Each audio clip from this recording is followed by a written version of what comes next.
क्या आपने कभी महसूस किया है कि जीवन ने आपको सर्दियों के बीच में रोक दिया हो? वह सर्दी जो सिर्फ मौसम नहीं बल्कि आपके भीतर उतर आई हो, आपको ठंडा और खोया हुआ छोड़ते हुए। लेकिन क्या हो अगर मैं कहूं कि यह सर्दी अंत नहीं बल्कि एक नई शुरुआत है? यह सारा की कहानी है। कुछ महीने पहले तक उसका जीवन सामान्य था। वह खुश थी, उसका करियर भी सही चल रहा था। लेकिन फिर अचानक सब कुछ बदल गया। उसके पति बीमार पड़ गए। उसने उनकी देखभाल के लिए अपनी नौकरी छोड़ दी। धीरे धीरे उसका जीवन थम गया। सारा ने कोशिश की खुद को मजबूत बनाए रखने की।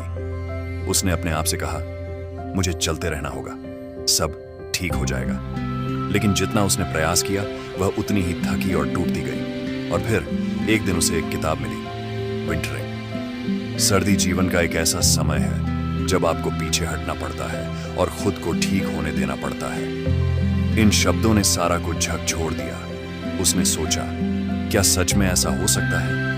क्या होगा अगर इस कठिन समय को दूर करने की कोशिश करने के बजाय इसे अपनाया जाए? उस रात जब वह अस्पताल की खिड़की से बाहर देख रही थी, उसने बर्फ को धीरे धीरे गिरते हुए देखा। उसकी नजर पास के सूखे पेड़ पर पड़ी।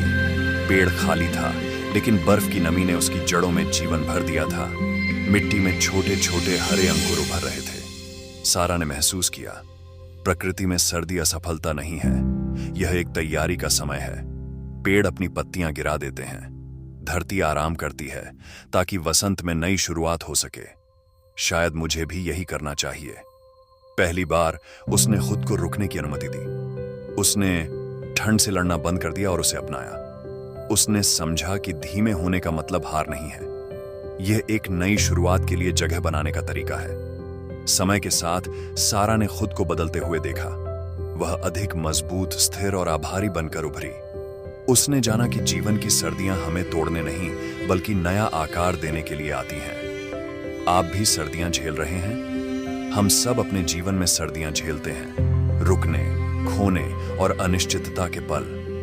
लेकिन क्या होगा अगर आप इन सर्दियों को अपने विकास का अवसर मान लें? जैसा कि कैथरीन में कहती हैं, सर्दियां अस्थायी होती हैं और उनकी शांति में रूपांतरण की शक्ति छिपी होती है।